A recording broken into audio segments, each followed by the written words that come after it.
Welcome to our channel. Today we're diving into the fascinating history of yoga. If you love yoga or are just curious about it, stay with us as we explore its ancient roots and how it has evolved over the centuries. Our story begins with the Vedas, the oldest sacred texts of Hinduism, dating back to around 1500 BCE. These ancient scriptures are considered some of the earliest records of human spiritual practice. The Vedas are composed of four main texts: the Rig Veda, Samaveda, Yajurveda, and Atharva Veda. Each Veda consists of hymns, mantras, and rituals that were chanted and performed by the ancient priests, known as Brahmins. In these texts, we find the earliest references to yoga, but not in the way we often think of yoga today. During this period, yoga was not about physical postures or exercises. Instead, it was primarily a spiritual practice focused on meditation and rituals. The goal was to achieve a deep sense of spiritual connection and enlightenment. Yoga in the Vedic era aimed to unite the mind, body, and spirit through disciplined practices. Meditation was a key component, helping practitioners reach higher states of consciousness and connect with the divine. This early form of yoga was about creating balance and harmony within oneself and with the universe. It laid the groundwork for the more developed practices and philosophies that would come later in the history of yoga. Next, we move to the period of the Upanishads and the Bhagavad Gita, between 800 BCE and 200 BCE. These texts further developed yoga concepts, expanding its philosophical and practical dimensions.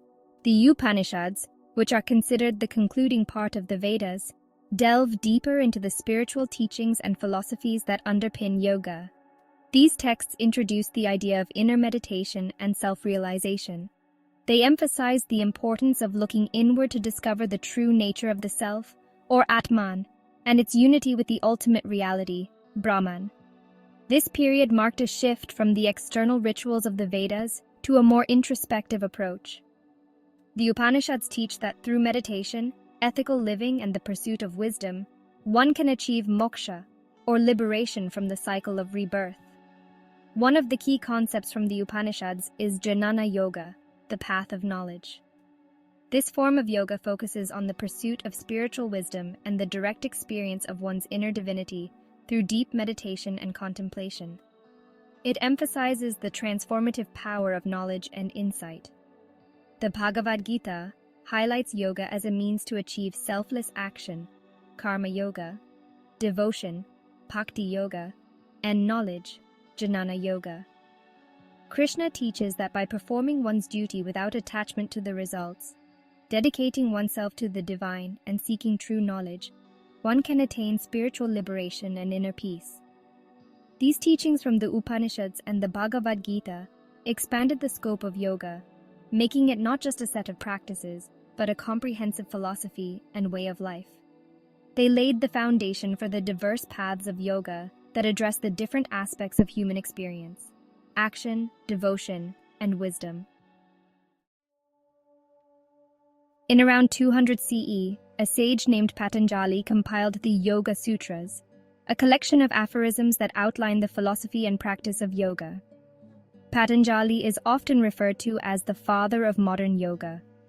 His Yoga Sutras describe the 8 limbs of yoga, which are guidelines for living a meaningful and purposeful life. Let's briefly go through the 8 limbs of yoga: yama, ethical standards and moral conduct; niyama, self-discipline and spiritual observances; asana, physical postures; pranayama, breath control; pratyahara, withdrawal of the senses; dharana, concentration; dhyana, meditation; samadhi, state of bliss or enlightenment.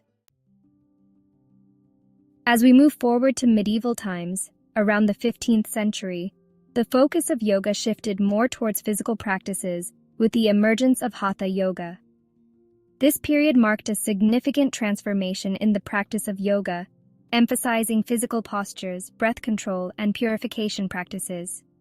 Hatha Yoga, which translates to forceful yoga, was documented in texts like the Hatha Yoga Pradipika, written by Swami Vivekananda. This seminal text, along with others like the Giranda Samhita and the Shiva Samhita, laid the foundation for the physical practice of yoga that many people are familiar with today. The Hatha Yoga Pradipika, written in the 15th century, is one of the most important texts in the Hatha Yoga tradition. Swami Vivekananda compiled this text to provide a comprehensive guide to the physical and spiritual practices of Hatha Yoga. The Pradipika emphasizes the importance of physical postures, known as asanas, as well as breath control techniques called pranayama. These practices are designed to prepare the body and mind for higher levels of meditation and spiritual awakening. Asanas, or physical postures, became a central aspect of Hatha Yoga. Each posture is designed to promote physical health, flexibility, and balance. The practice of asanas helps to strengthen the body, improve circulation, and calm the mind, creating a stable foundation for deeper meditative practices. Pranayama, the control of breath, is another crucial element introduced in the Hatha Yoga Pradipika. These breathing techniques are believed to regulate the life force, or prana, within the body. By practicing pranayama, one can cleanse the body's energy channels, enhance vitality, and achieve a state of mental clarity and focus. This period marked the beginning of what many people today recognize as the physical practice of yoga. The focus on the body-mind connection, health, and inner peace resonates with millions of practitioners globally. It bridged ancient spiritual traditions with physical practices, creating a holistic approach that continues to evolve and inspire. Yoga's journey to the Western world began in the late 19th and early 20th centuries, marking a significant expansion in its global influence. One key figure in this remarkable journey was Swami Vivekananda. In 1893, he traveled to the United States to attend the World's Parliament of Religions in Chicago. It was here that Vivekananda delivered a groundbreaking speech that captivated the audience and sparked a newfound interest in yoga and Indian philosophy. Vivekananda's teachings focused on the essence of Vedanta and the practical aspects of yoga. His charismatic presence and profound insights helped demystify yoga, making it accessible and appealing to Western audiences. Following his success in Chicago, Vivekananda spent several years traveling across the United States and Europe.